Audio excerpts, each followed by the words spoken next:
em Deus na adversidade. Esse é o primeiro salmo que tem título. Davi ele vai escrever, ele já vai reivindicar o salmo, né? E ele fala exatamente o momento que ele escreveu esse salmo. Esse salmo foi a fuga dele de Absalão, seu filho. Está lá em 2 Samuel. Vamos lá para 2 Samuel 18:33, quando Davi foge do seu filho Absalão. Em 2 Samuel 18:33, ele vai trazer um pouco aí desse momento. Acredito que não seja, de todos os momentos de Davi, creio eu, esse ser o mais difícil da sua vida. Por quê? Porque está relacionado à questão da paternidade, está relacionado à questão da filiação com relação à sua família. Então o rei, profundamente comovido, subiu à sala que estava por cima da porta e chorou. E andando dizia: Meu filho Absalão, meu filho Absalão, quem me dera que eu morrera por ti, Absalão, meu filho, meu filho. Voltando lá para o Salmo 3, o que vai acontecer nesse salmo aí? Davi vai rasgar o coração dele, e aí a gente pode até se identificar, porque não existe um momento pior do que ver o próprio filho ter investido contra a vida dele. E nesse momento ele começa a oração. Primeiro, esse salmo, né, é um salmo de lamento, é um salmo em que ele coloca a sua vida, mas depois ele vai mostrando a confiança em Deus. Ele reconhece a dificuldade, reconhece as lutas, mas sabe que no final Deus vai fazer o milagre dele. O Senhor, como tem crescido o número dos meus adversários. São numerosos os que se levantam contra mim. Não era só a questão de Absalão. A história toda é consequência lá atrás do adultério de Davi com Batseba. Na verdade, assim, Davi ele veio de uma família que não tinha muita posse, era uma família pobre, de Judá, e essa família, assim, de agricultores, lógico, período. Nós estamos falando no século X antes de Cristo. Davi era pastor de ovelhas, tinha mais 7 irmãos. Ele era o caçula, o pai já era idoso, então ele foi criado de uma maneira mais graciosa. Ele foi criado como neto, a verdade é essa. Davi foi criado como neto, e aí, mas ele era um homem temente a Deus. E ele buscava o Senhor. E por ser adolescente, ele tinha aquele ímpeto de as coisas serem mais simples. Ele vai levar queijo e pão para os irmãos dele que estavam em batalha, servindo a Saul, que era o rei de Israel na época.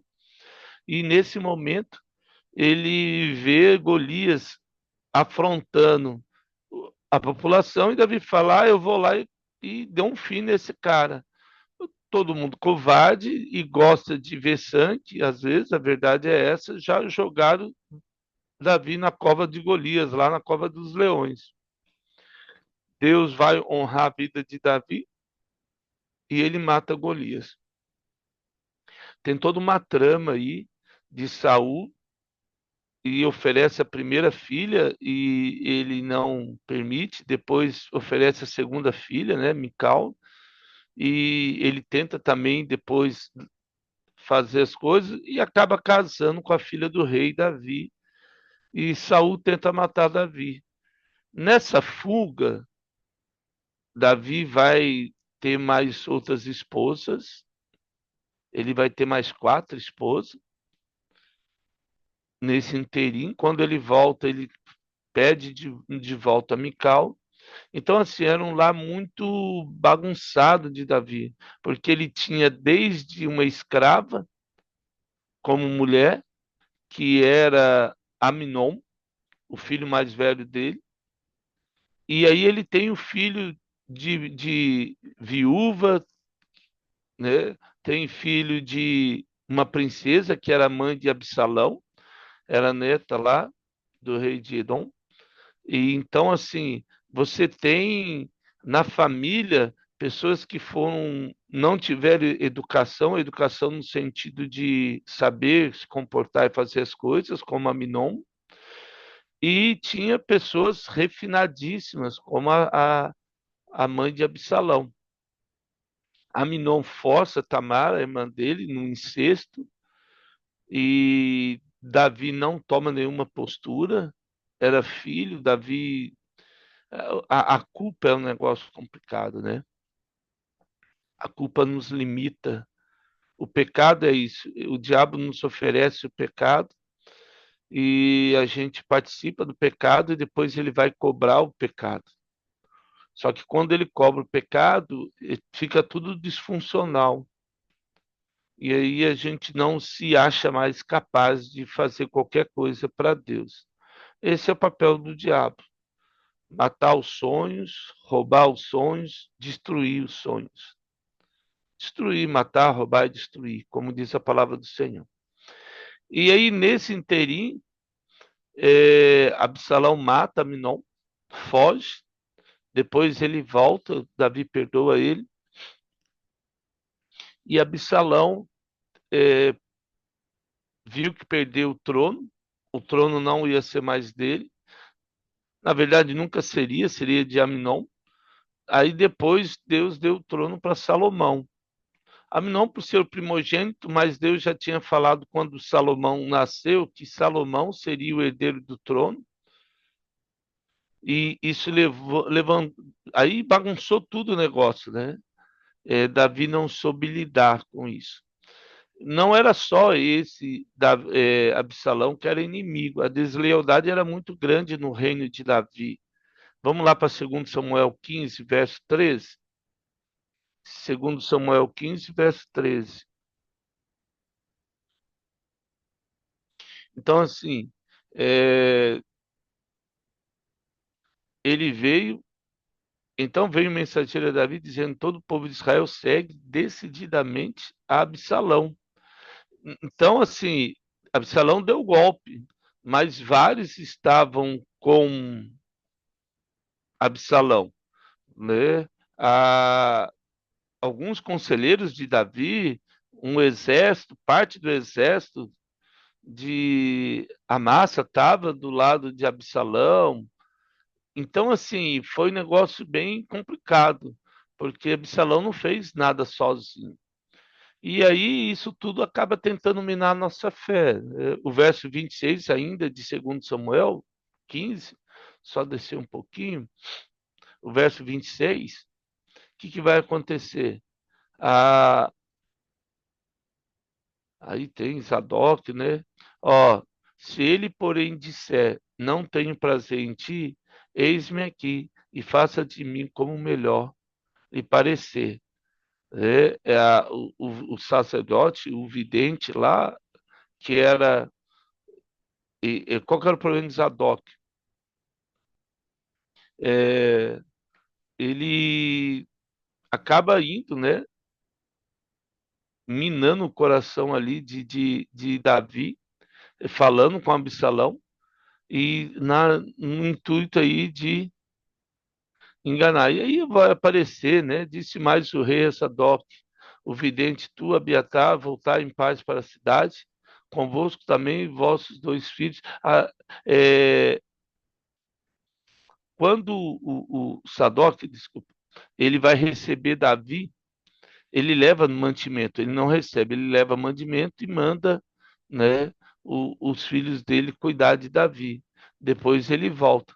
Deus sempre, né, vai, quando o diabo tenta minar a nossa fé, ele sempre vai colocar alguém, né, para mudar isso, ou para tentar nos encorajar.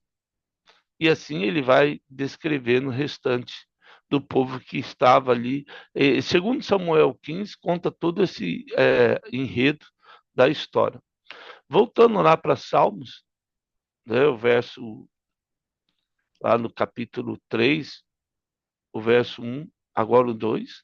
São muitos que dizem de mim, não há salvação para ele, né? Essa tentativa aí de minar o coração. Segundo Samuel 16:8, vamos lá para segundo Samuel 16:8.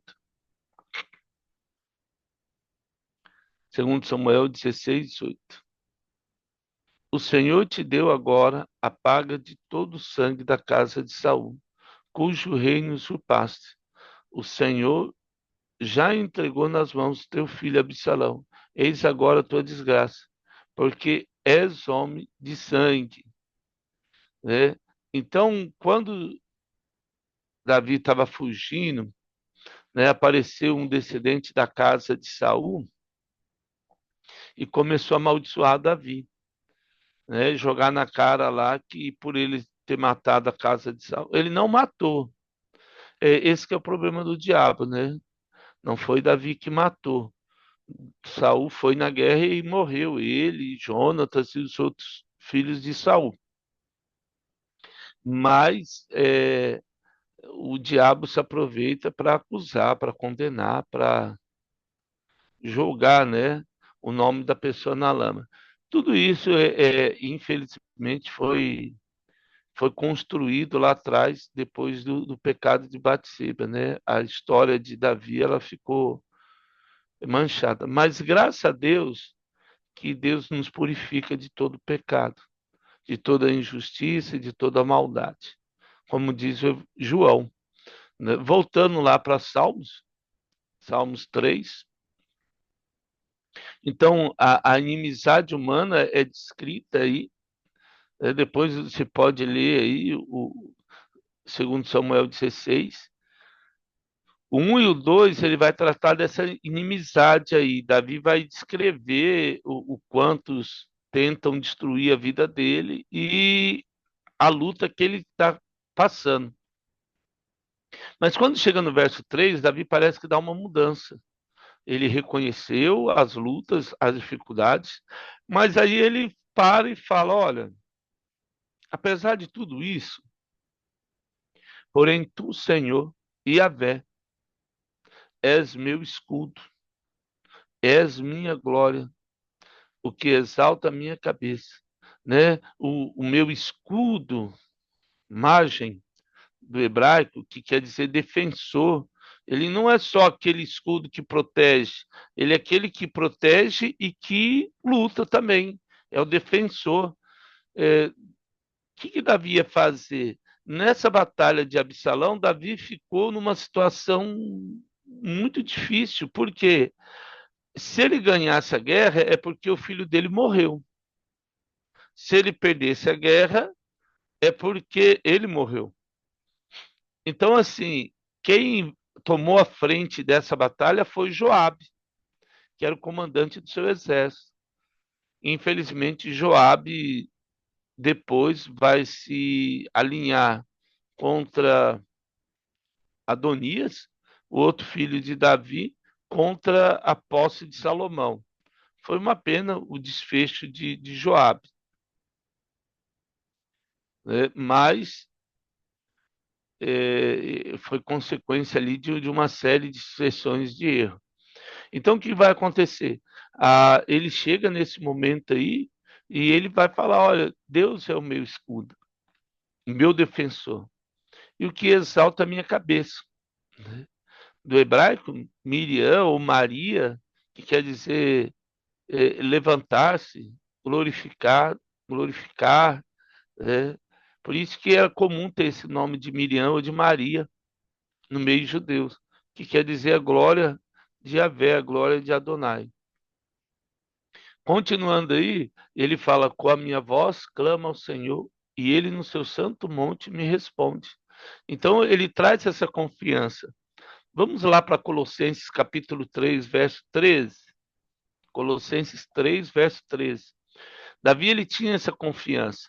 Então ele chega no verso 3 e 4 e ele traz essa proteção divina aí na vida dele. O verso 13: suportai-vos uns aos outros, perdoai-vos mutuamente. Caso alguém tenha motivo de queixa contra outro, assim como o Senhor vos perdoou, assim também vós deveis perdoar.